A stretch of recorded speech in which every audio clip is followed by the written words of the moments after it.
lagi genapi.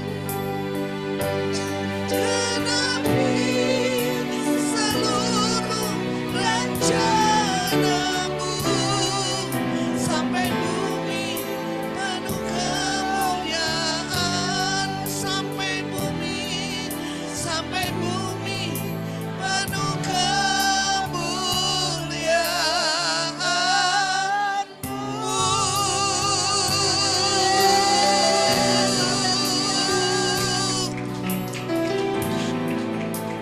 Kami percaya Tuhan, kami hidup di saat-saat terakhir akhir zaman, masa-masa sulit, masa-masa tidak menentu, penuh dengan tidak kepastian Tuhan. Tapi kami percaya bahwa Engkau sedang bekerja dan Engkau sedang menggenapi firman-Mu atas hidup kami. Itu yang kami percaya Tuhan. Engkau tidak pernah gagal, Engkau tidak pernah berdusta, Engkau tidak pernah berubah Tuhan. Firman-Mu ya dan amin. Engkaulah jaminan, Engkaulah pegangan yang kuat bagi kami Tuhan. Kami ada di tangan yang tepat karena Engkau tidak pernah berdusta. Setiap firman yang keluar dari mulut-Mu tidak akan pernah kembali dengan sia-sia. Justru pada masa-masa sulit seperti ini kami terus berpegang dengan kuat. Kami terus ingin mengandalkan Engkau. Kami terus ingin bergantung kepadamu Tuhan. Karena kami tahu pengharapan kami hanyalah Engkau. Tidak ada yang lain. Kami tidak percaya ada sesuatu yang lain yang bisa menolong kami kecuali Engkau. Maka itu kami kerahkan semua energi iman kami, hati kami hanya tertuju kepada Engkau Tuhan. Karena Kau berfirman, Kau akan membedakan kami di tengah-tengah masa sulit. Di antara orang fasik, Kau akan bedakan kami. Engkau akan genapi setiap firman, segala berkat rohani Engkau sudah sediakan bagi kami. Engkau sedang menggenapi firman-Mu. Kami terus akan menjadi kepala dan tidak menjadi ekor.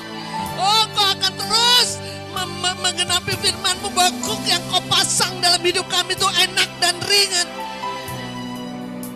Kami tidak mau Tuhan percaya dengan apa yang kami alami, data fakta. Tapi semakin masa sulit kami terus ingin pegang firman-Mu. Hidup hanya oleh karena firman-Mu. Kami tidak ragu, tidak tawar hati. Apapun yang kami alami, kami sangat percaya Engkau segalanya dalam hidup kami. Kau mengenapi firman-Mu. Kami tahu Kau ada di setiap musim hidup kami. Kau tidak pernah meninggalkan kami. Bahkan di dalam titik nadir Engkau tidak pernah menyerah mengangkat kami Tuhan. Membawa hidup kami kembali menikmati apa yang menjadi bagian yang Kau tetapkan bagi kami. Terima kasih Tuhan. Terus ajar kami melekat kepadamu. Untuk apapun yang terjadi di dunia ini, kami boleh berlari-lari ke gunung Tuhan. Kami terus bawa hidup kami ke menara yang kuat, yang tidak pernah bergoncang. Kami mau bangun hidup kami di atas batu, sehingga badai apapun yang kami alami, kami tidak pernah tergoncangkan. Kami justru ingin Tuhan di saat-saat seperti ini kami terus mengalami realita hadirat-Mu. Kami mengalami firman-Mu bahwa Engkau real, Engkau nyata atas hidup kami. Engkau membuka jalan, Engkau menghibur, Engkau menolong kami tepat waktu. Terima kasih Tuhan. Terima kasih. Tangan-Mu selalu tersedia bagi kami. Ajar kami terus memegang-Mu senantiasa Tuhan. Tidak berjalan dengan cara dan pikiran kami sendiri. Tapi kami mau dipimpin oleh Roh-Mu, dipimpin oleh firman-Mu. Terima kasih Tuhan, dan apa yang Kau tetapkan bagi kami, itu yang terjadi. Terima kasih Tuhan. Hari ini kami terus rindu diperlengkapi firman Tuhan. Kami berdoa Tuhan ketika kami ada di tempat ini ibadah, kami sungguh rindu untuk terus diubahkan. Pola pikir kami selaras dengan Engkau. Sikap hati kami, dasar keyakinan kami yang salah diselaraskan dengan firman. Kami betul-betul dicetak ulang, dibentuk ulang. Hanya oleh karena pekerjaan Roh-Mu dan pekerjaan firman. Sehingga kami boleh segambar dan serupa dengan Engkau. Mari Roh Kudus bekerja dengan kuat di tengah-tengah kami. Roh hikmat dan wahyu yang menyingkapkan, yang memberi kehidupan, logos menjadi rema. Itu yang mengubahkan hidup kami, itu yang kami alami. Sehingga kami boleh mengenal Engkau dengan benar dan akurat. Ambil alih hidup hamba-Mu Tuhan, pakai supaya apa yang Kau sampaikan disampaikan kepada jemaat. Kami berdoa sepanjang firman Tuhan, tanda-tanda mujizat menyertai, bahkan saudara-saudara kami di Zoom pun mengalami. Yang sakit disembuhkan, yang terikat dilepaskan, yang letih lesu dibangkitkan. Kami berdoa Tuhan supaya sepanjang firman Tuhan, nama Engkau ditinggikan dan dimuliakan. Yang mau serahkan pemberitaan firman Tuhan siang hari ini ke dalam tangan Tuhan. Di dalam nama Yesus kami sudah berserah, berdoa dan mengucap syukur. Kita katakan sama-sama, amin. Shalom Bapak Ibu, silakan kembali. Hari ini banyak teman-teman kita yang Zoom ya. Ada beberapa teman yang nggak bisa hadir. Baik, Bapak Ibu, sebulan ini kita sudah belajar tentang bagaimana rumah Tuhan yang berkarakter Kristus ya. Minggu demi minggu kita belajar. Kemarin kita belajar dari Mazmur bagaimana pentingnya kita berjalan dengan firman ya. 2 minggu sebelumnya kita berjalan bagaimana kita belajar tentang bagaimana kita berjalan dengan Roh Kudus ya. Dan kita belajar juga bagaimana tujuan semula Tuhan menciptakan kita adalah segambar dan serupa dengan Tuhan ya. Kita belajar bagaimana Roh Kudus tidak akan pernah menyerah untuk mencetak ulang, untuk membentuk ulang supaya kita mengalami transformasi ya, mengalami perubahan yang drastis dan dramatis ya, seperti transformnya ulat sampai kupu-kupu. Perubahan kita bukan seperti ular yang melungsungi, yang ganti kulit tapi tidak berubah, tapi perubahan yang transform ya, sehingga ketika jadi kupu-kupu tidak dilihat sedikit pun jejak manusia lama kita, betul? Ya, jadi kita melihat bagaimana Allah ingin supaya kita kembali lagi segambar dan serupa dengan Tuhan. Kita memiliki karakter Kristus ya. Kita belajar serupa dan segambar dengan Tuhan itu adalah sekarakter Kristus. Kenapa? Penatua Leo, saya simpulkan aja ya beberapa minggu ini. Penatua Leo sampaikan bahwa kenapa kita harus segambar dan serupa. Kejadian bilang karena ketika Tuhan menciptakan kita segambar dan serupa, kita berkuasa ya di bumi ini. Kita bisa menghancurkan pekerjaan roh jahat, kita bisa memerintah bersama-sama dengan Tuhan, kita menjadi orang-orang yang berkuasa. Maka itu Tuhan ingin kita segambar serupa. Kita belajar bagaimana kita sekarakter Kristus, itu bicara tentang pola pikir. Ya, orang Kristen belum tentu lahir baru, betul? Orang lahir baru belum tentu memiliki pikiran Kristus. Jadi Tuhan ingin kita orang lahir baru tapi memiliki pikiran Kristus, memiliki pola pikir Kristus, sekarakter dengan Kristus. Ya, sehingga apa saudaraku, kalau kita memiliki pola pikir Kristus, sekarakter dengan Kristus, setiap respon yang kita ambil, hari ini kita dengar ada banyak bagi berkat bagaimana sesuatu yang terjadi dan kita harus merespon, betul nggak? Ya, dan ketika pola kita sungguh-sungguh menjadi pola Kristus, karakter dengan Kristus, ketika ada banyak hal terjadi, kita boleh merespon dengan benar. Merespon dengan firman dan kita mengambil keputusan dengan benar, betul enggak? Ya, karena itu ditentukan apa yang kita pikirkan. Pikiran kita menentukan tindakan dan emosi kita, betul?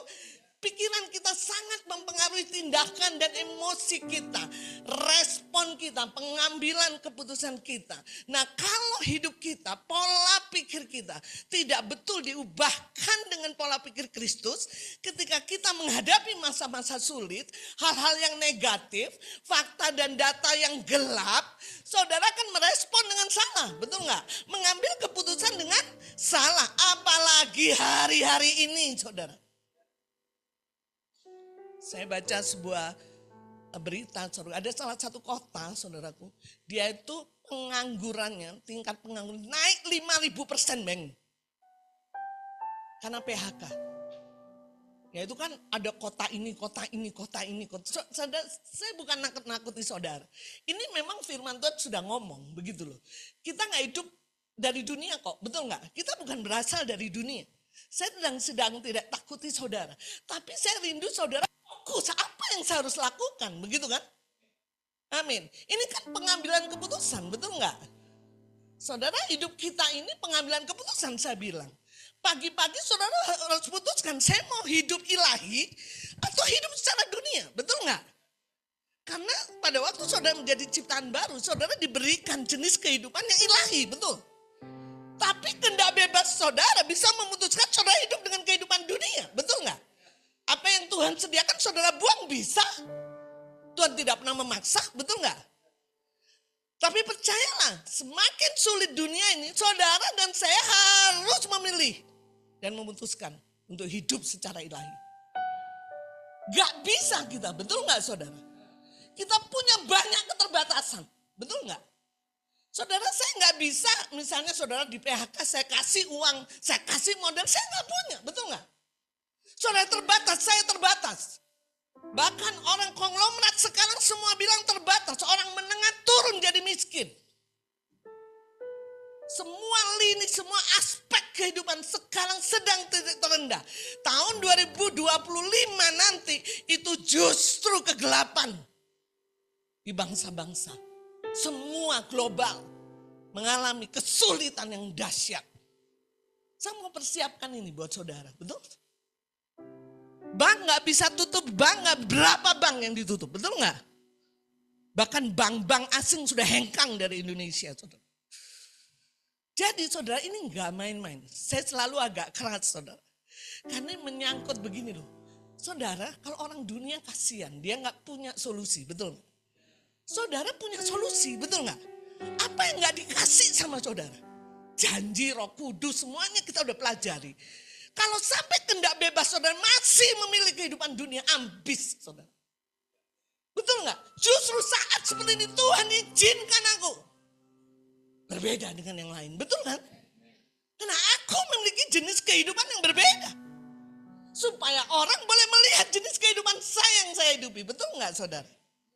Amin. Jadi saya rindu sekali, itu pentingnya saudaraku memiliki pola pikir Kristus. Itu pentingnya firman harus tercetak. Saudara, firman itu tercetak atau tidak ketika ada badai, ketika ada masalah, betul? Tadi Mbak siapa? NC bilang, waduh hujan deras, Yakut nggak laku-laku. Hari ini rugi, besok kalau hari ini rugi, besok untung masih oke. Ya kan? Hari ini rugi, besok rugi, betul nggak saudara? 3 hari kemudian rugi, 4 hari kemudian rugi. Saudara mulai tawar nih, betul nggak? Bener nggak sih firmannya ya? Yang bener dong Tuhan. Ini nggak main-main loh ini. Saya nggak mati. Saudara, apakah kalau saudara nggak dibangun dengan pola Kristus, saudara akan menyerah, betul nggak? Aku that's it, aku akan ambil pola dunia, betul? Ini tekanan nggak main-main, saudara. Tekanan begitu kuat, betul. Maka itu kita akan belajar. Ada satu judul perikop dikatakan tidak tawar hati walaupun menghadapi maut. Saudara bisa bayangkan nggak?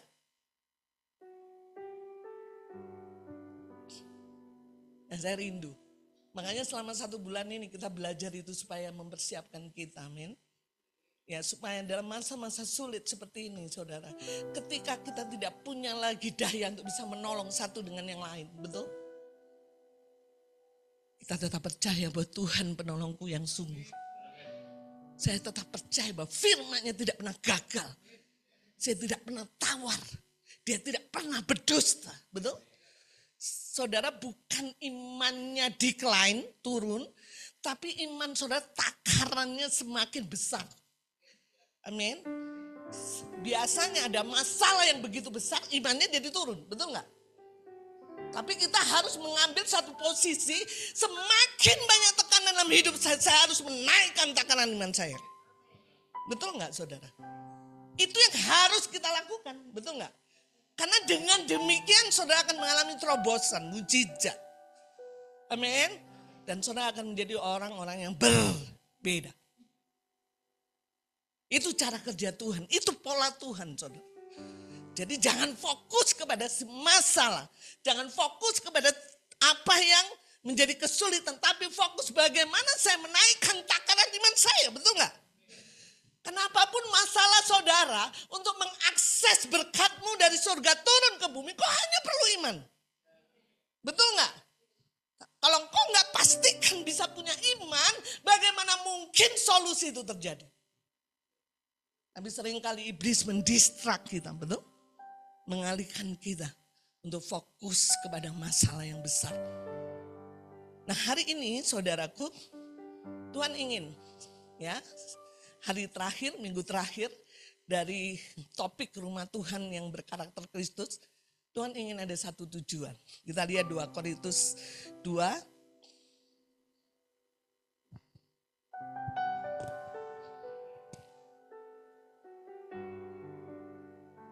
ayat 14 dan 15.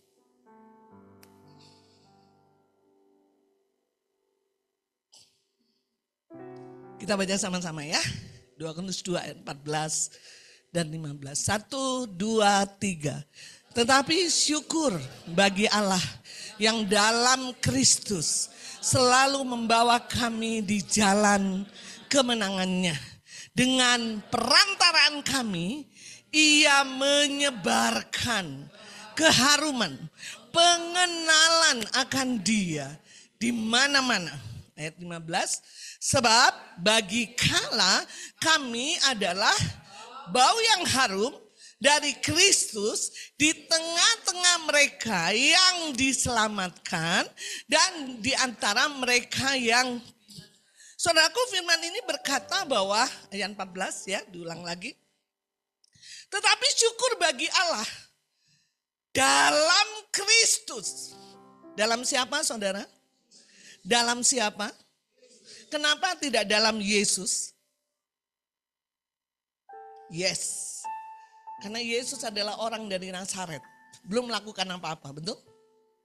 Kenapa di dalam Kristus? Karena Kristus sudah menderita, bangkit dan menang, betul? Ya, jadi dalam Kristus selalu membawa kami di jalan kemenangan. Siapa yang membawa kami? Kristus, betul? Ya. Saudara, kita bisa renungkan sama-sama firman ini. Ada 2 hal yang penting. Saya harus di dalam Kristus, dan pada waktu saya di dalam Kristus, pasti Dia akan membawa ke jalan kemenangannya, betul? Betul nggak saudara? Tidak semua orang dibawa sama Kristus ke jalan kemenangan, betul? Hanya yang di dalam Kristus. Amin. Nanti saya mau terangkan saudara. Saya kenapa nggak menang? Saya banyak masalah tapi saya nggak mengalami kemenangan. Saudara, bukan Tuhan nggak bawa. Tapi saudara tidak di dalam Kristus. Betul nggak? Karena kalau saudara di dalam Kristus, pasti, katakan pasti. Jalan saudara adalah jalan kemenangan. Betul? Bukan kekalahan. Amin. Jadi fokus saudara bukan di kemenangannya. Betul? Kadang orang berpikir, bagaimana supaya saya menang? Bagaimana supaya saya keluar dari masalah ini? Bagaimana supaya saya dapat duit banyak? Bagaimana supaya saya bisa A, B, C, D, E, F? Saudara nggak usah pikirin itu, betul? Tapi yang kita harus pikirkan, kita harus di dalam Kristus. Betul nggak? Amin. Ya. Kenapa? Karena kalau kau pastikan hidupmu di dalam Kristus, kau pasti jalan di dalam jalan kemenangannya. Kenapa? Karena Kristus yang membawa engkau ke jalan kemenangannya. Amin. Nah, apa itu di dalam? Ada satu ayat yang sama, saudara. Kita lihat di Efesus 1. Ayat 11 dan 12, nanti kita kembali lagi ke sini ya. Karena hari ini kita belajar tentang topik membawa keharuman Kristus ya. Nah, kita akan baca sama-sama. 1 Efesus 1 ayat 11 dan 12. Ini mungkin sering kita dengar ya. Saya rindu bagikan kembali. 1, 2, 3. Aku katakan di dalam Kristus, karena di dalam Dialah kamu mendapat bagian yang dijanjikan. Kami yang dari semula ditentukan untuk menerima bagian itu sesuai dengan maksud Allah yang di dalam segala sesuatu bekerja menurut keputusan. Udah sampai di sini dulu. Saudara, ada kata-kata yang sama, yaitu di dalam. Betul saudara? Firman ini katakan begini, aku katakan di dalam Kristus. Rupanya saudaraku, kita ini sudah mendapat bagian. Tuhan sudah tetapkan bagian-bagian yang dijanjikan. Jadi saya percaya sebelum dunia ada, saudaraku, Tuhan sudah memberikan bagian janji supaya kita sampai ke akhirnya ini, kita hidup di jalan kemenangannya. Betul? Ya, jadi di dalam Kristus kita ini sudah ditetapkan. Jadi setiap kita boleh masing-masing ada bagian, betul nggak? Yang ditetapkan Tuhan menurut maksud Dia, menurut keputusan Dia, betul nggak? Yang ditentukan sesuai dengan maksudnya, saudara. Nah, saudara, bagian yang dijanjikan Tuhan. Jadi saudara, Tuhan tahu kalau hari ini kau mengalami kesulitan ekonomi. Tuhan tahu kalau kau mungkin saudara di PHK. Tuhan tahu kalau sepertinya ada sesuatu yang gelap, ya nggak ada jalan keluar. Tuhan tahu.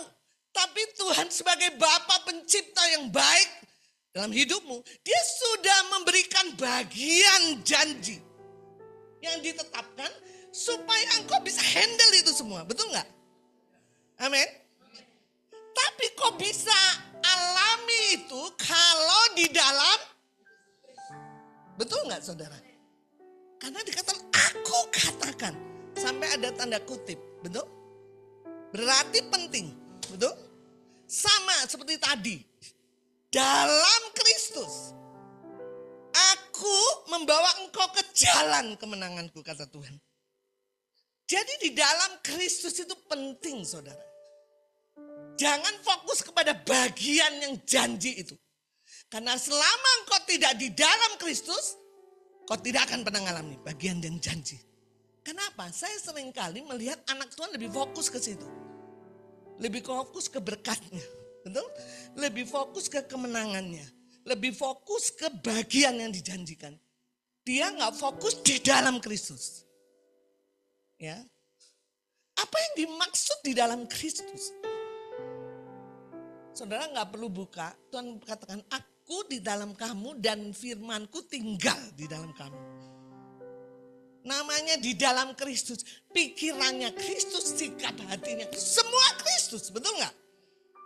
Artinya satu di dalam Kristus, tidak ada yang berbeda dari Kristus. Itu namanya di dalam, betul nggak? Nggak kelihatan kita, yang kelihatan Kristus. Itu bicara memiliki karakter Kristus, betul? Memiliki pola Kristus. Makanya saudaraku, kalau berminggu-minggu saya sebagai gembala, ayolah firman Tuhan. Pikirkan firman, cetak terus pola pikir kita firman. Karena saya rindu bahwa yang bisa menolong kita hanya di dalam Kristus. Amin. Karena saudara nggak bisa. Ya, mari disiplin, filter pikiran, blokir yang negatif. Betul nggak? Karena kalau kita nggak di dalam Kristus, cara pikir kita nggak beda dengan Kristus. Cara pikir kita dunia. Sekali lagi, orang lahir baru belum tentu memiliki pola pikir Kristus. Dia banyak anak-anak Tuhan, pendeta, hamba Tuhan yang luar biasa sekalipun mereka masih punya pola pikir dunia. Betul? Saudara, kalau kita bilang di dalam Kristus, itu pola pikir kita sama seperti Kristus. Sikap hati, perkataan kita, betul. Kesukaan kita, betul gak? Apa yang dibenci Kristus itu yang saya benci. Amin, saudara. Jadi saya sangat yakin, kalau pagi hari saya bilang, Tuhan aku gak pernah takut mau tahun 2000 orang nubuatin. Ada ini, ada sampai 2033 kayak begini. Tadi pagi saya dengar Mbak Tuhan Pak Niko, Mbak Firman, tahun segini. Soalnya saya nggak takut, Tuhan saya nggak takut. Kenapa? Karena kau berfirman hanya di dalam kau, aku mendapat bagian yang ditentukan. Jadi si bagian ini pasti bisa handle, betul nggak? Sekarang bagaimana itu bisa terrealisasi dalam hidup saya, itu aja. Harus di dalam Kristus, betul nggak? Amin. Jadi nggak usah takut nanti gimana ya anak saya lulus dapat nggak pekerjaan. Gimana ya, aduh pusing, biayanya banyak. Saya bisa nggak ya SMA anak saya biaya. Nggak usah dipikir saudara. Pikirkan aja bahwa aku pasti mendapat bagian yang dijanjikan. Dan saya harus di dalam Kristus. Amin saudara. Sehingga saudara ngerti prioritas hidup saudara. Amin. Bukan iblis itu ingin mendistrak kita untuk kita fokus dengan kesulitan. Betul nggak? Fokus dengan masalah. Fokus gimana nanti gimana. Jangan saudaraku, fokus aja. Semua itu sudah beres kok. Karena Tuhan sudah kasih bagian. Betul? Yang dijanjikan sama saya. Saya pasti bisa handle itu. Tapi masalahnya apakah saya di dalam Kristus atau tidak? Amin. Jadi saya rindu saudara apa yang dikhotbahkan dari minggu pertama sampai minggu sekarang ini. Camkan baik-baik, amin. Jangan hanya menjadi wacana, Tuhan aku mau pola pikirku sama dengan Kristus. Sikap hatiku, ya, dasar keyakinanku, kesukaanku. Karena ketika aku terus rindu untuk di dalam Kristus, saya percaya aku pasti mengalami kemenangan. Aku pasti mendapatkan janji-janji yang kau tetapkan. Amin. Kita balik lagi saudaraku di 2 Korintus 14. Karena kita topiknya adalah membawa keharuman Kristus ya. Tadi 2 Korintus 2 ayat 14. Saya akan bacakan saya bacakan buat saudara ya. Tetapi syukur bagi Allah yang dalam Kristus. Tadi saya sudah terangkan ya. Selalu atau kadang-kadang saudara. Jadi percayalah, kalau saudara terus bangun hidup saudara dalam Kristus selalu. Artinya saya bisa nggak kasih tahu bahwa saudara tidak pernah kalah. Betul? Bukan karena sombong ya. Ngerti ya? Selalu. Artinya kalau kita pastikan saya hidup di dalam Kristus selalu. Siapa? Tuhan yang bawa kita ke kemenangannya. Bukan kemenangan kita ya. Kalau kemenangan kita yang berperang. Betul. Tapi kemenangan siapa saudara? Dia yang berperang. Betul? Mau sehebat masalahmu bukan kau yang berperang. Betul? Amin. Makanya jangan panik saudara. Kalau kau hadapi banyak persoalan. Pertama jangan panik. Karena peperangan itu bukan milikmu. Betul? Pastikan kau di dalam Kristus. Amin. Ya. Terus kita baca, dengan perantaraan kami, kita ya saudara, ia menyebarkan keharuman. Tahu keharuman saudaraku? Bau yang harum. Ya. Hari ini saudara mencium bau yang harum? Enggak ada ini ya. Saudara pasti bisa membedakan ya bau harum dan bau busuk ya. Jadi dengan perantaraan kami, ia menyebarkan keharuman. Pengenalan akan dia di mana-mana. Saudara, kenapa firman ini bilang keharuman? Ya, rupanya saudaraku pada zaman perjanjian lama, saudara seorang raja kalau dia berperang, ya ini raja akan berperang dan dia mengalami kemenangan, itu raja itu diarak, betul nggak? Ya zaman Daud, zaman Saul, saudara, raja itu akan diarak. Seluruh kota saudara diarak. Ya. Nah saudara, arak-arakannya inilah yang menyebarkan wangi keharuman. Ngerti ya? Jadi arak-arakannya ini menyebarkan dupa, wangi kemenangan, tanda kebesaran raja. Makanya dibilang menyebarkan keharuman. Saya bisa ngomong seperti ini. Kalau saudara di dalam Kristus, betul? Tuhan bawa ke dalam kemenangannya, saudara pasti harum. Betul? Betul nggak saudara? Ngerti ya? Kenapa? Karena dengan perantaraan kita. Iya, siapa? Iya. Bukan kita yang bikin harum. Iya. Yang menyebarkan siapa? Iya. Amin. menyebarkan keharuman. Sama seperti raja itu. Dia diarak dan ada dupa wangi kemenangan. Kenapa saudara harum? Karena saudara menang. Amin. Saudara kalah nggak diarak, betul? Raja diarak kalau menang. Kalau kalah nggak akan ada pawai arak-arakan, betul? Makanya kenapa gereja Tuhan tidak membawa keharuman, masih banyak yang kalah. Betul nggak? Karena siapa yang menyebarkan keharuman? Iya. Betul, siapa yang menyebarkan? Iya. Keharuman akan apa? Keharuman akan pengenalan akan dia. Kemana-mana. Orang bisa lihat, hebat nih Tuhannya. Betul nggak? Amin saudara. Jadi saudara bisa lihat bagaimana hidup kita ini bisa harum itu mempengaruhi orang lah ya. Harum itu, saudara saya percaya kalau saya survei 1 juta orang. Mau bau harum atau bau busuk, semua angkat tangan bau harum, betul? Kalau saudara memilih bau busuk, saya mesti konselin saudara ada sesuatu dalam mislak gitulah ya. Ada sesuatu yang mental saudara agak terganggu. Karena biasanya yang suka bau busuk itu orang-orang yang berbeda begitu ya. Jadi sebenarnya saudara, orang itu menarik perhatian ketika baunya harum.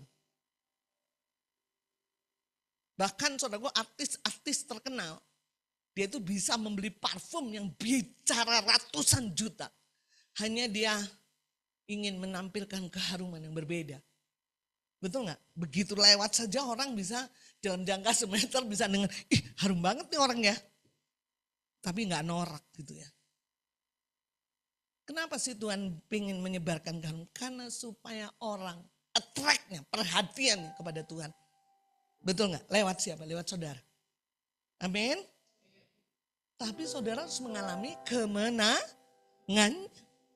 Tapi saudara tidak akan pernah mengalami kemenangannya kalau tidak di dalam Kristus. Amin saudara. Jadi fokus kita harus di dalam Kristus. Jadi saudara, keharuman itu dihadirkan oleh Dia. Amin. Jadi gak pernah bisa direkayasa. Betul? Gak bisa. Hanya Dia yang menyebarkan keharuman lewat kita. Amin. Jadi kalau saudara fokus di sini, saudara pasti harum. Amin. Kalau saudara fokus di dalam Kristus, saudara pasti mempengaruhi banyak orang. Nah saudara, keharuman itu juga bisa diartikan, dikaitkan dengan korban bakaran. Ya, tadi yang pertama itu bicara arak-arakan ya. Arak-arakan seorang raja yang menang perang, diarak pawai seluruh kota. Dan ada dupa yang namanya dupa wangi kemenangan. Dan itu menjadi keharuman. Yaitu menjadi tanda besar si raja. Ya, artinya tanda kebesaran raja. Orang akan melihat rajanya luar biasa. Ya. Nah, keharuman itu bisa diartikan seperti itu, saudara. Dan yang kedua, keharuman itu bisa diartikan sebagai korban bakaran. Saudaraku, zaman dulu ada banyak korban. Ya, korban ini, korban ini, korban ini. Ada banyak korban, tapi Tuhan itu yang paling menyenangkan hati Tuhan itu korban bakaran. Kenapa korban bakaran? Karena semuanya dibakar. Gak ada yang tersisa. Ya. Kita lihat Kejadian 8 ayat 21.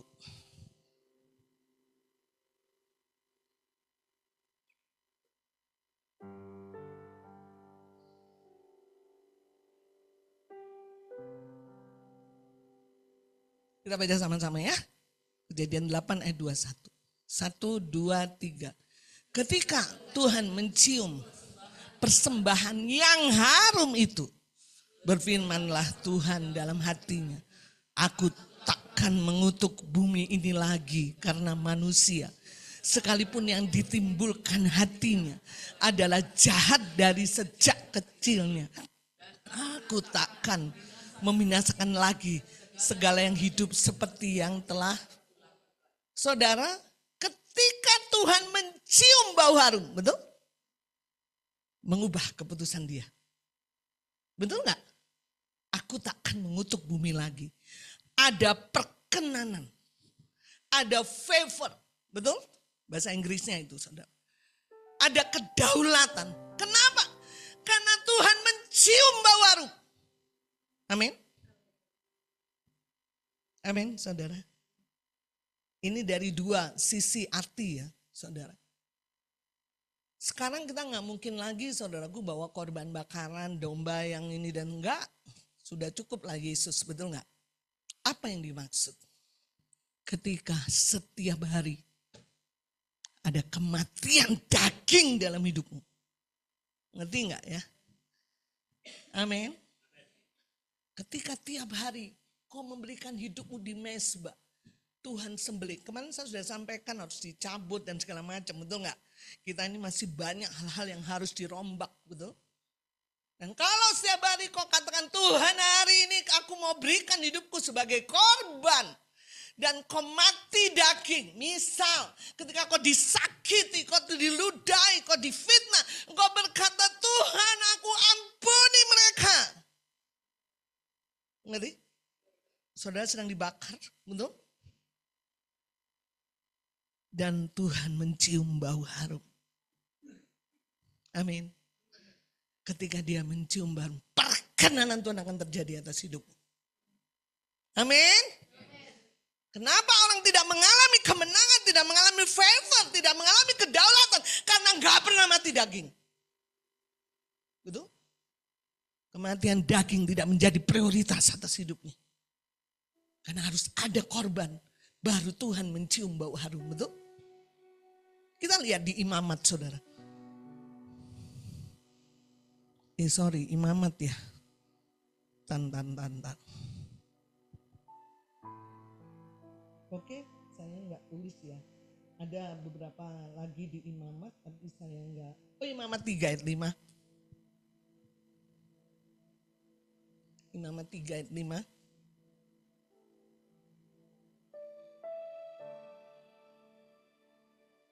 Kita baca sama-sama.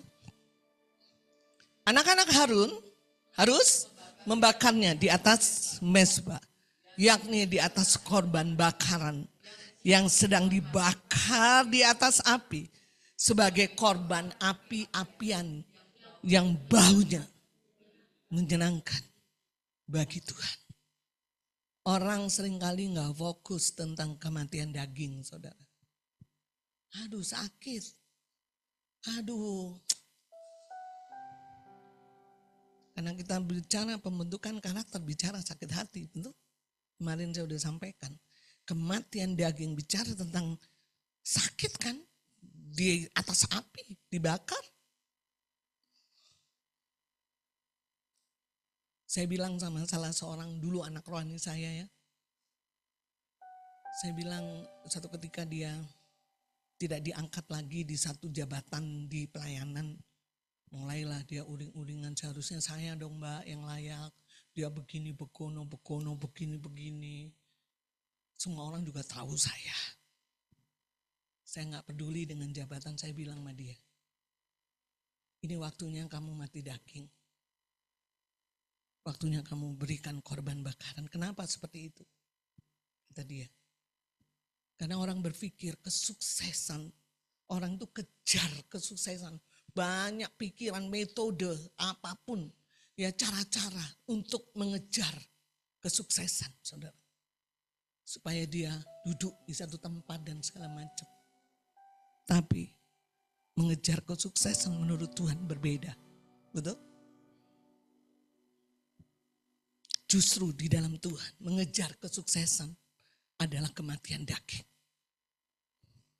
Karena Tuhan hidupnya untuk mati, saudara. Dia mempersiapkan diri untuk mati. Dan ketika dia mati, Tuhan angkat tinggi di atas segala nama. Itulah kesuksesan. Tapi dunia memilih cara kesuksesan yang berbeda. Nah saudara, dengan saya harus memilih kesuksesan dengan cara Tuhan. Bagaimana caranya? Mati daging. Setiap hari harus ada korban yang sampai ke hidung Tuhan. Dan Tuhan berkata, harum. Dan begitu dia ngomong harum, perkenanan Tuhan akan terjadi. Kesalahan saudara yang harusnya dia hukum. Tuhan katakan, aku tidak akan pernah mengutuk bumi ini lagi. Dibalik sama Tuhan, betul? Amin. Maka itu banyak di mimbar seringkali gak diceritakan tentang mati daging. Seringkali diceritakan tentang berkat. Betul?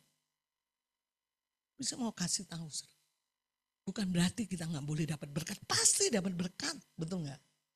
Tapi semua itu harus pakai pola dia. Cara dia. Saudara tidak akan memberikan bau harum kalau tidak ada korban yang harus dibakar dengan api. Amin. Kenapa saya harus bilang gitu? Untuk itulah saudara harus merespon dengan benar untuk apapun yang terjadi.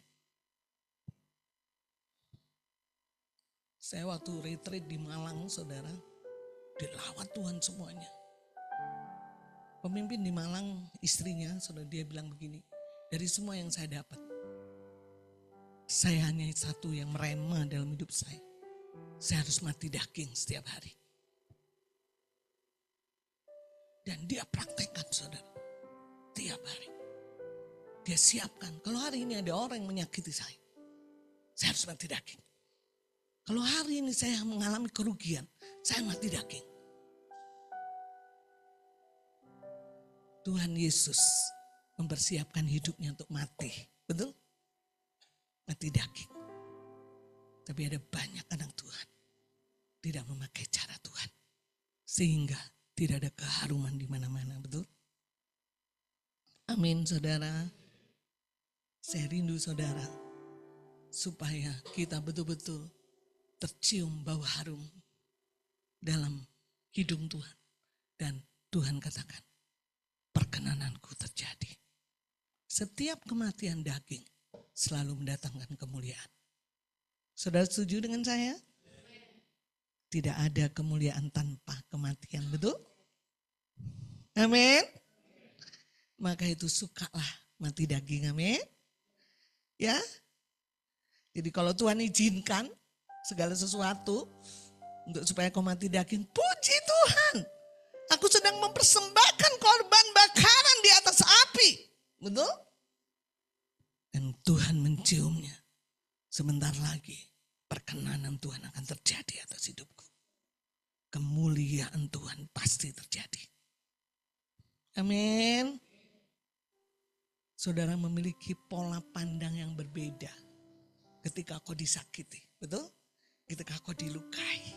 Ketika kau tidak mendapatkan apa yang kau harapkan. Betul? Ketika menghadapi banyak hal yang tidak sesuai dengan ekspektasi saya. Saya mengerti. Saya tahu. Ini cara Tuhan. Untuk saya mati daging. Amin. Baik Tuhan. Amin. Saya bakar korban saya. Saya akan respon dengan benar. Kenapa saudara? Mengatakan dia pada Tuhan itu bukan sesuatu yang mudah. Seringkali kita gampang mengatakan dia pada daging, betul? Mengatakan Tuhan tidak.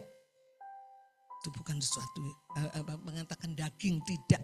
Bukan sesuatu yang mudah. Disitulah korban saudara. Saudara mau disembelih, amin. Saudara, saya rindu gini loh. Mari kita atasi masalah yang akan terjadi dengan cara Tuhan, gitu kan? Dengan pola dia, aman kok nanti, gitu loh. Kau akan mengalami kemenangan, ya. Jadi itulah bau harum, saudara. Jadi kalau sekarang topiknya membawa keharuman Kristus, saudara bisa mengerti, ya, apa yang saya harus lakukan, ya. Nah, saudara, saya akan sampaikan juga kebalikan bau harum adalah bau busuk, betul? Kita coba lihat Roma 6.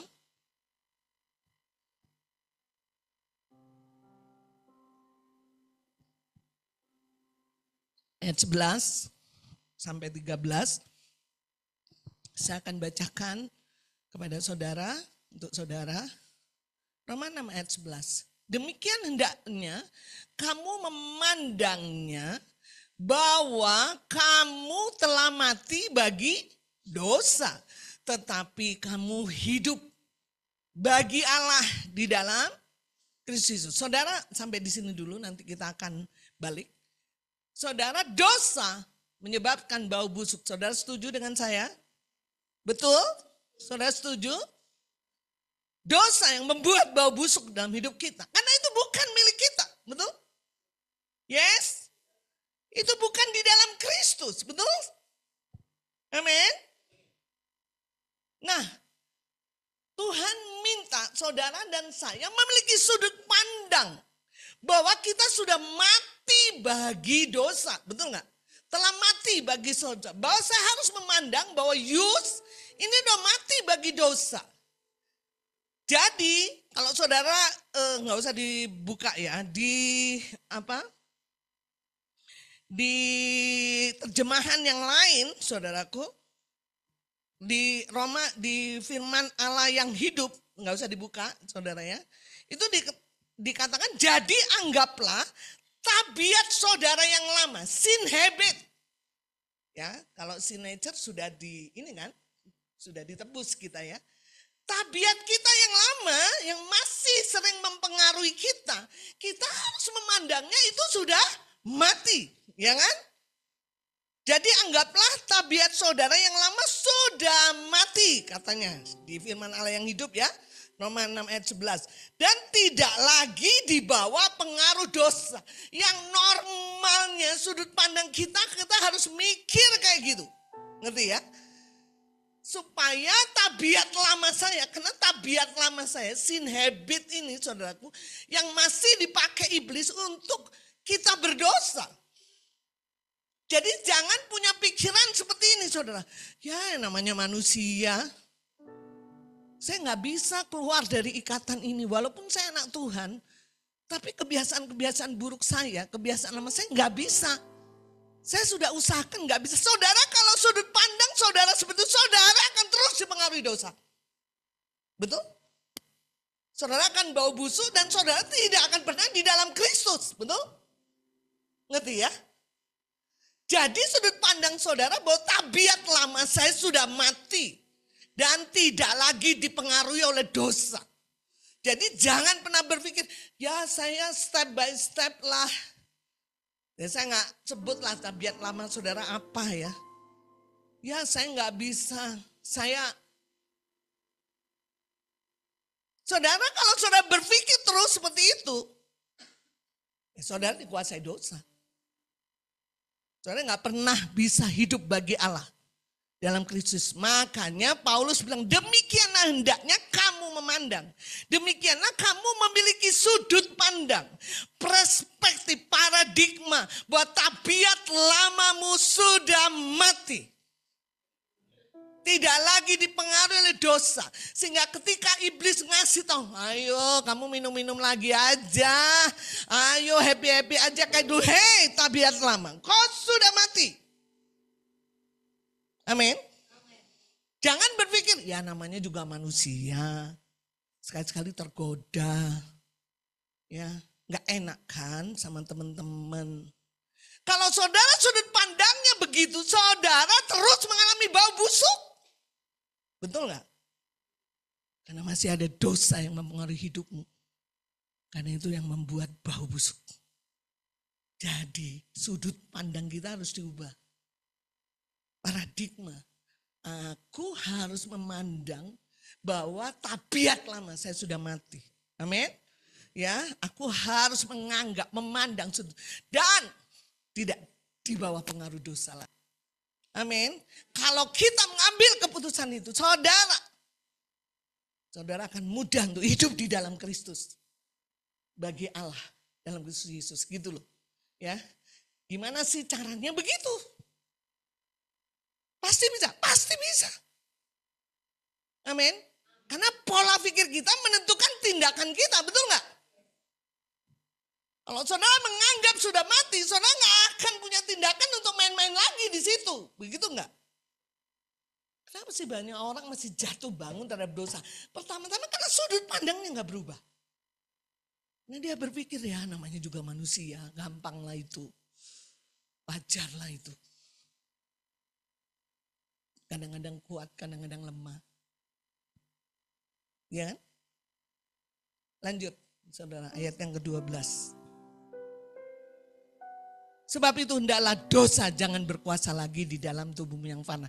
Saudara, dosa itu berkuasa atau tidak tergantung siapa? Tergantung kita. Karena kan kita sebagai ciptaan baru udah gak ada dosa. Kalau dosa sampai masuk dalam hidup saya itu karena saya memberikan keputusan kepada dosa. Ya silakan masuk, betul gak? Ketika saya bilang enggak, pergi kamu, lawan, aku lawan. Itu bukan milikku, itu use yang lama. Pergi, aku gak mau dipengaruhi. Ada dosa gak? Gak ada. Karena ketika kita punya menjadi ciptaan, kita punya kuasa untuk menolak dosa. Amin. Tapi seringkali itu gak kita gunakan. Yang tadi ya, karena sudut pandang kita masih berbeda. Akhirnya kita mempersilakan dosa menguasai. Maka Paulus kata itu, sebab itu hendaklah dosa jangan berkuasa lagi. Siapa yang ngasih izin berkuasa? Kita. Betul nggak? Di dalam tubuhnya yang fana. Supaya kamu jangan lagi menuruti. Artinya ketika saudara kasih izin dosa masuk, saudara otomatis diperbudak dosa dan menuruti keinginannya. Betul nggak saudara? Lawan dia. Maksud saya gini loh, ini baru bau busuk gitu loh. Ya, jadi kalau untuk bau busuk kita harus tidak teding aling-aling, tidak main-main. Kan ini yang merusak kita hidup di dalam Kristus, betul? Setuju dengan saya? Amin, saudara. Kenapa orang tubuhnya masih dikuasai lagi dosa? Ya karena dia izinkan kalau dia sudah lahir baru. Ya kalau belum lahir baru memang dikuasai oleh dosa begitu ya. Seharusnya kita katakan tidak. Karena sudut pandangku aku sudah mati untuk itu. Amin. Ya. Jadi sebenarnya saudara jatuh bangun, misalnya Pak Medi ini jatuh bangun dalam dosa. Gak tahu lah apa. Kemudian saya lepaskan bolak-balik tiap minggu ke sini di altar. Kalau sudut pandang dia gak berubah, gak terjadi. Betul? Setuju gak saudara dengan saya? Ini yang dirubah, sudut pandang. Enggak, aku gak mau ke situ lagi. Ya. Karena ketika itu menguasai tubuhmu yang fana, kamu akan menuruti keinginannya. Terus diikat. Gak heran kan ada pendeta yang sudah lahir baru, kita dengar viral. Dia memperkosa lah, dia KDRT lah. Bukan Tuhan gak punya kuasa yang melepaskan dia. Karena mungkin sudut pandangnya dan dia mempersilahkan dosa untuk masuk lagi ke tubuhnya yang fana. Lanjut ayat 13. Janganlah kamu menyerahkan anggota-anggota tubuhmu. Saudara bicara anggota tubuh, mata, telinga, betul gak saudara? Kepada dosa. Itu tuh ayat itu saudaraku terus-terusan ya. Sudut pandang kita, terus kalau kita membiarkan dosa kita menuruti keinginan. Kalau sudah menuruti keinginan kita serahkan tubuh kita, betul? Jangan kamu serahkan. Karena apa? Karena bau busuk dosa selalu tujuannya untuk senjata kelaliman. Betul? Setuju dengan saya? Ngapain? Gitu loh. Tapi serahkanlah dirimu kepada Allah. Sebagai orang-orang yang dahulu mati. Tapi yang sekarang hidup. Dan sekarang serahkanlah anggota tubuhmu kepada Allah untuk menjadi senjata. Senjata kebenaran. Supaya kau jadi bau harum. Ngerti enggak? Sama kan itu ya? Bagaimana saya supaya bau harum? Saya pastikan tidak ada bau busuk dalam hidup saya. Betul enggak? Kalau rumah saya ingin bau harum. Saya pastikan tidak ada bangkai tikus di rumah saya. Betul? Saudara mau saudara semprot bau harum dengan glade yang harganya 2 juta. Kalau ada bangkai tikus tetap ada bau busuk. Betul? Betul nggak saudara? Tuhan nggak suka dengan dosa. Betul? Lihat Yesaya 11 ayat 9. Maaf hari ini sangat keras ya firman-Nya. Yesaya 11 ayat 9. Ini janji Tuhan memulihkannya. Tidak ada yang akan berbuat jahat atau yang berlaku busuk di seluruh gunungku yang kudus. Ini nubuatan akhir zamannya. Sebab seluruh bumi penuh dengan pengenalan akan Tuhan. Seperti air laut yang menutupi dasarnya. Saudara, firman Tuhan akan digenapi. Maka itu dia akan pastikan. Tuhan akan pastikan tidak ada bau busuk di antara umat Tuhan. Amin. Tidak ada yang akan berbuat jahat atau berlaku busuk di seluruh gunungku yang kudus. Amin. Tuhan akan expose dengan roh yang mengadili dan membakar. Artinya bau busuk yang disimpan rapi. Dengan casing, di wrapping. Tuhan akan bongkar. Betul? Karena Tuhan ingin engkau menjadi bau yang harum. Amin. Maka itu gak ada yang lain kecuali sudut pandangmu harus berubah. Aku sudah mati bagi dosa. Aku sudah mati bagi tabiatku yang lama. Tidak ada pengaruh dosa lagi. Tindakan saudara akan berbeda, emosi saudara akan berbeda. Amin. Dan saudara akan dengan rela hati menyerahkan tubuh saudara sebagai senjata kebenaran. Dan Tuhan akan pastikan tidak ada bau busuk dalam hidup saudara. Amin. Yang akan tersembunyi apapun akan dibongkar. Maka itu pentingnya kita memiliki karakter Kristus. Amin. Satu ayat lagi ya. Di 2 Korintus 4 ayat 16 sampai 18.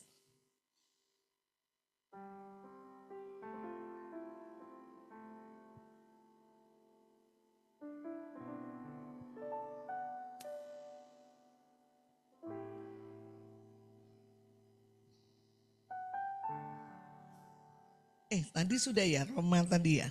6, 11 sampai 13 sudah ya. Sudah sampai nomor ayat 13 kayaknya masih ada yang kurang deh. Sudah ya? Nah, oke. Kita 2 Korintus 4 ayat 16 dan 18 saya akan bacakan buat saudara. Sebab itu kami tidak tawar hati, ini ayat terakhir. Tetapi meskipun manusia lahiriah kami semakin merosot.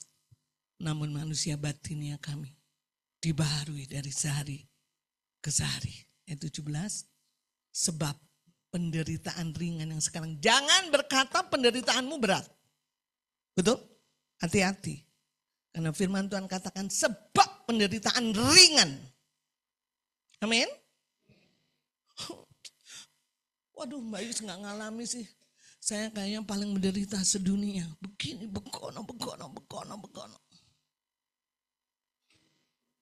Ini Paulus ngomong ya. Paulus itu, dia itu saya pikir Yesus kedua lah. Dia ngalami penderitaan macam apapun gitu ya. Tapi dia bilang ringan, betul? Jangan jadi sok lebay, betul? Oh Tuhan, saya kok diizinkan gini, sudah begini tertimpa tangga, ngetubruk ini segini Tuhan, aduh nasibku. Kita harus berpikir Alkitabiah, betul? Sebab penderitaan ringan. Apa saudara? Ringan. Aduh gini. Ringan. Amin. Sudut pandang kita. Yang sekarang ini. Mengerjakan apa? Bagi kami kemuliaan kekal. Yang melebihi segala-galanya. Jauh.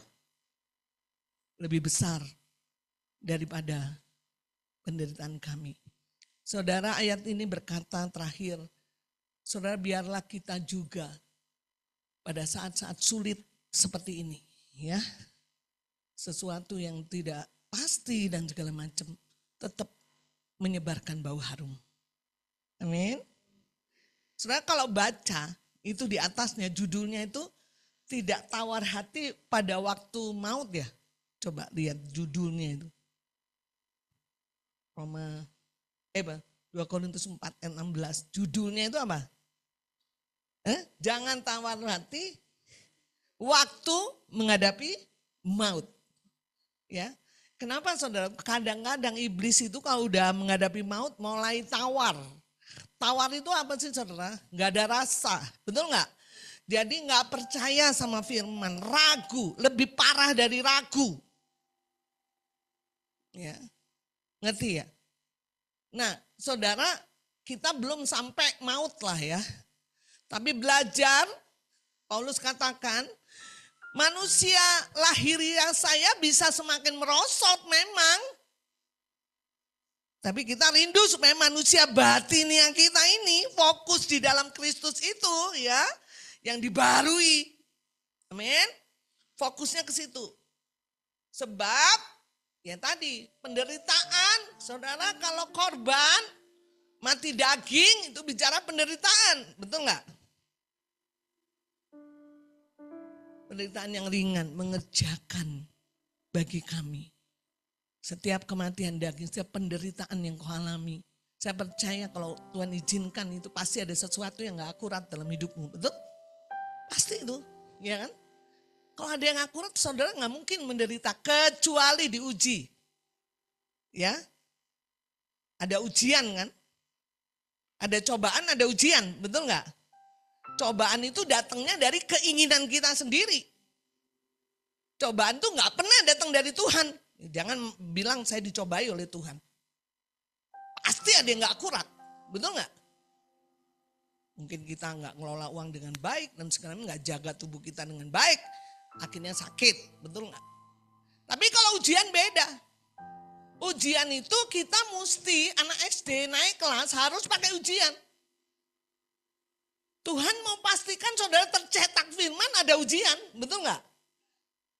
Tujuan ujian apa? Naik level.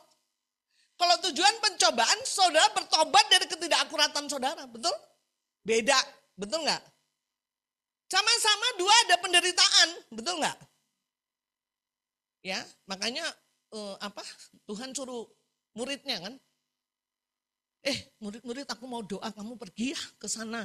Yang nyuruh siapa? Tuhan. Muridnya ngomong, ya Tuhan aku mau pergi, taatlah dia. Karena ketaatan dia bukan berarti orang yang taat itu gak pernah menderita, betul gak? Karena ketaatan murid-murid, di laut dia kena badai, betul gak? Dia bisa protes, saya udah taat sama Tuhan kok masih menderita? Saudara, Tuhan bukan tidak menguji murid-muridnya dalam kondisi dia taat, diuji apakah firman-Nya tercetak atas murid-murid, betul nggak? Iya kan, itu ujian, betul? Ngerti ya? Sama-sama menderita, betul? Yang satu penderitaan dibikin sendiri karena keinginan, sehingga ada cobaan, karena tidak akurat, ya kan? Yang satu ujian, yang satu naik level, naik kelas, kapasitas segala macam. Yang ini pertobatan karena ketidakakuratan. Istilahnya saudara jalan di tempat. Betul nggak? Saudara sedang dibersihkan. Ya lebih baik yang inilah menurut saya. Jangan terlalu sering yang inilah. Betul nggak? Yang inilah. Naik level terus kan? Naik level terus. Ya kan? Sama-sama menderita. Tapi apapun penderitaan saudara, dua-duanya pasti mengerjakan bagi kita kemuliaan yang kekal. Amin. Melebihi segala-galanya.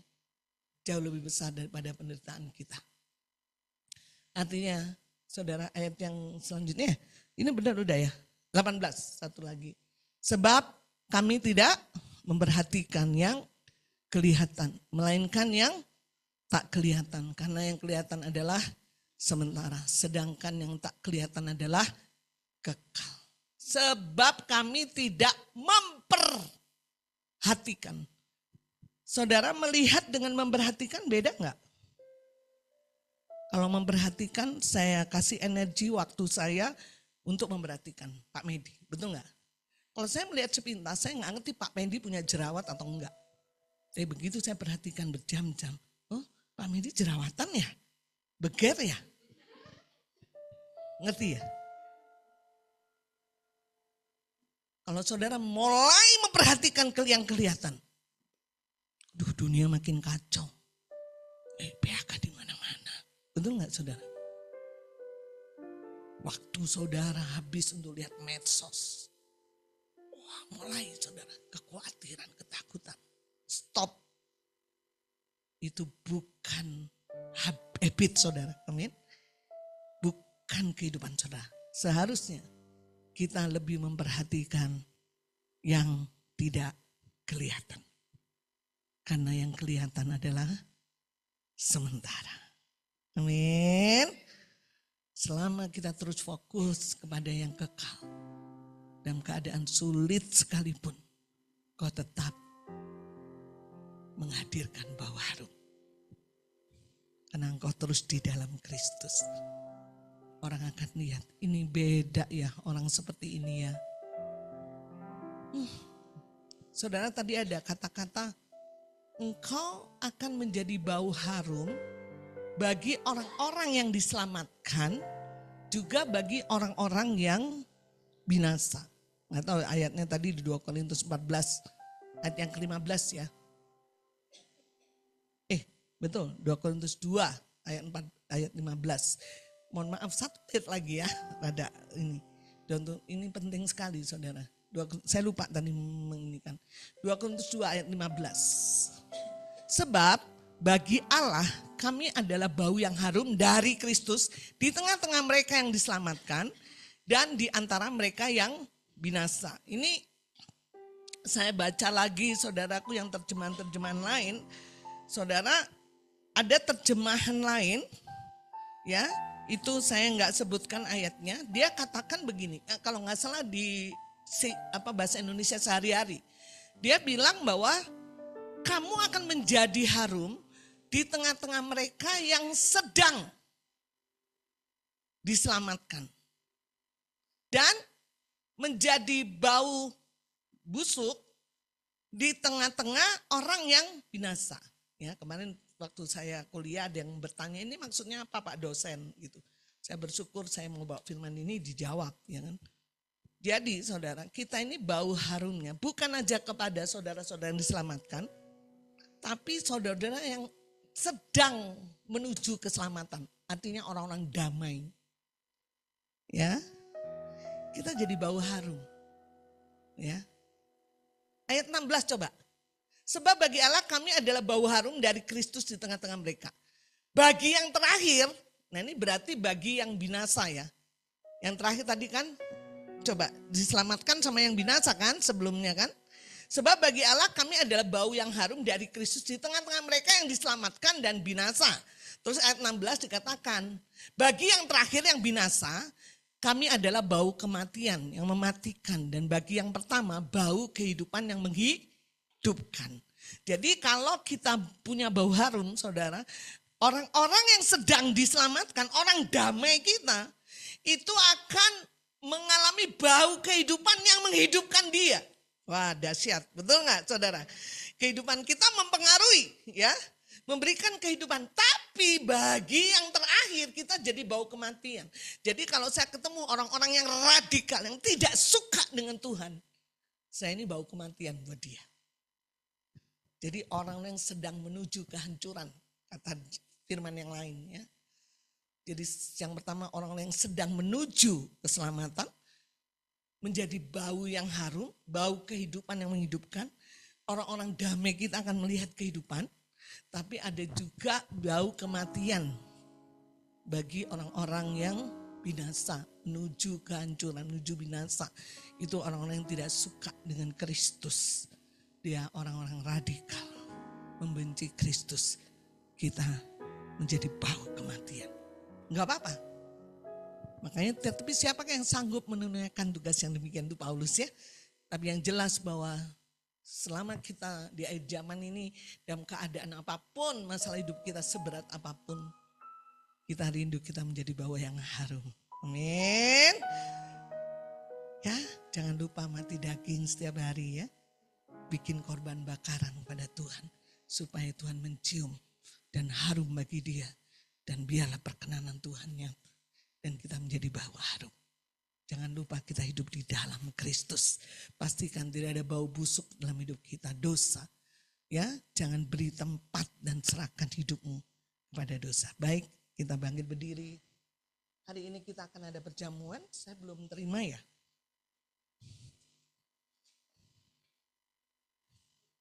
Ya. Terima kasih.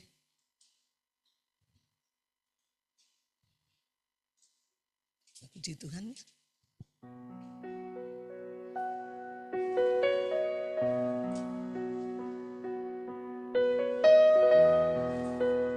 Gimana sih kriman sih?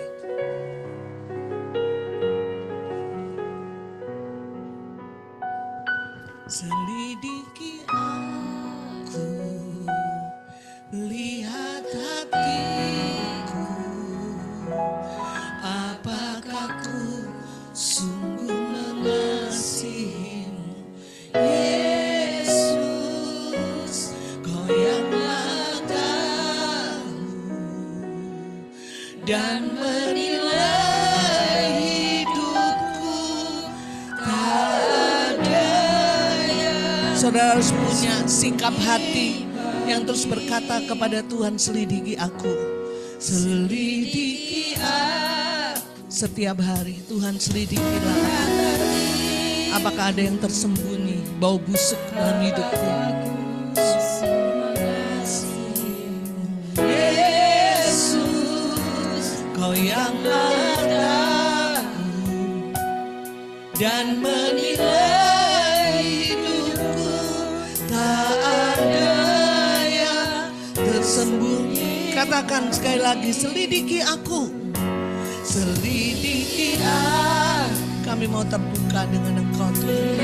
Kami mau menyebarkan bau harum, tidak menyimpan bau busuk dalam hidup kami, supaya orang-orang yang menuju keselamatan boleh dihidupkan. Yes. Menilai hidupku, tak ada yang tersembunyi bagimu. Telah kulihat kebaikan-Mu yang tak pernah habis di hidupku.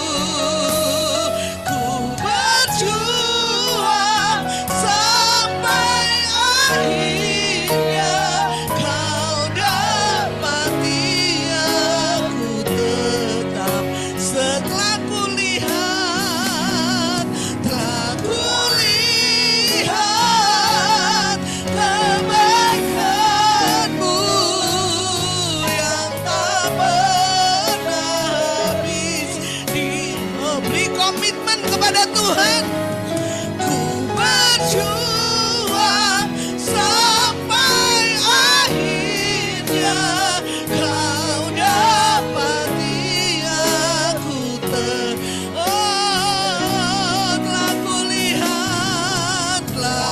kulihat kebaikan-Mu yang tak pernah habis di hidupku. Ku berjuang sampai akhirnya Kau dah. Sekali lagi katakan, oh aku telah melihat, telah kulihat kebaikan-Mu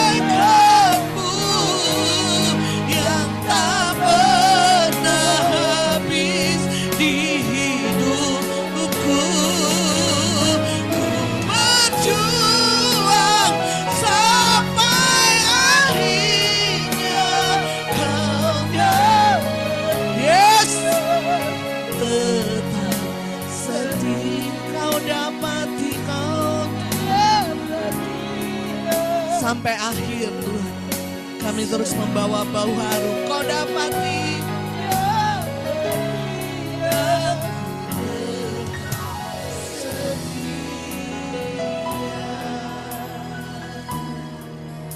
saudara, ambil rotimu. Kita akan memperingati kemenangan Tuhan 2000 tahun yang lalu. Kita akan memperingati kekalahan si jahat.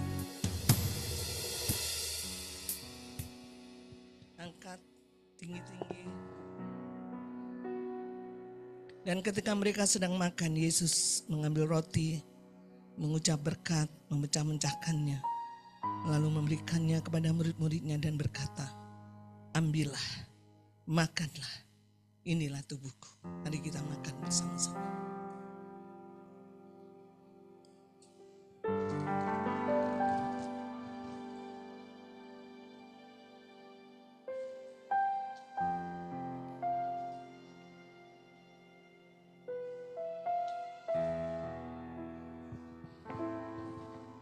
Terima kasih Tuhan Yesus.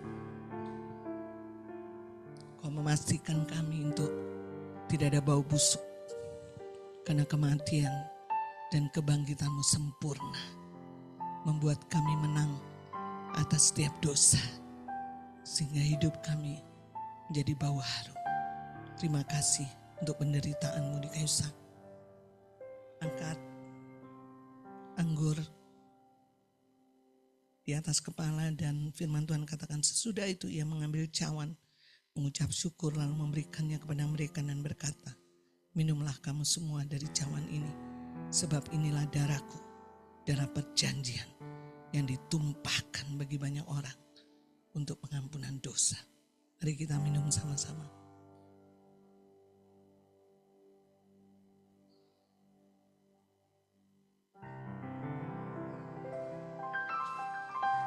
Terima kasih Tuhan Yesus. Terima kasih untuk perjamuan kudus hari ini. Kau semakin meneguhkan, menguatkan, mengokohkan iman kami kepadamu Tuhan. Karena di luar Tuhan kami tidak pernah bisa berbuat apa-apa. Hanya di dalam Kristus Engkau membawa kami ke jalan kemenangan-Mu. Supaya oleh karena pengenalan kami akan Engkau, kami menyebarkan bau harum. Ia yang menyebarkan bau harum lewat hidup kami bagi orang-orang yang diselamatkan maupun orang-orang yang binasa. Mari Tuhan, kami rindu sekali supaya hidup kami terus ada di dalam Kristus. Mari angkat kedua belah tangan-Mu, pulanglah dengan damai sejahtera. Setiap firman yang kau dengar hari ini dimateraikan dalam hatimu, batinmu, dicetak dalam pola pikirmu. Sehingga hidupmu selalu menang dengan dosa. Dan engkau selalu dibawa dalam jalan kemenangan. Dan hidupmu menjadi bau harum di mana-mana. Dan percayalah bahwa penderitaan yang kamu alami sekarang terlalu ringan dibandingkan kemuliaan yang kau akan peroleh lebih besar daripada penderitaan yang kamu alami.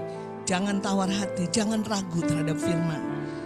Biarlah takaran imanmu semakin hari semakin bertambah. Jangan fokus kepada hal-hal yang sementara yang kelihatan.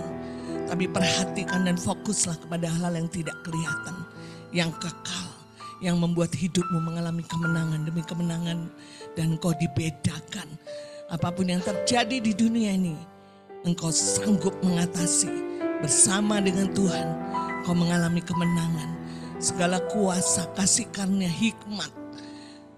Segala sesuatu yang membuat hidup yang soleh dianugerahkan bagimu. Bahkan janji-janji yang berharga untuk kamu boleh, saudara boleh mengambil bagian dalam kodrat ilahi sudah dianugerahkan. Sehingga Roh Kudus yang terus membawa hidupmu, mempengaruhimu, mendidikmu dalam kebenaran. Itu yang menyertai saudara sekalian dari sekarang sampai selama-lamanya. Kita katakan sama-sama, amin.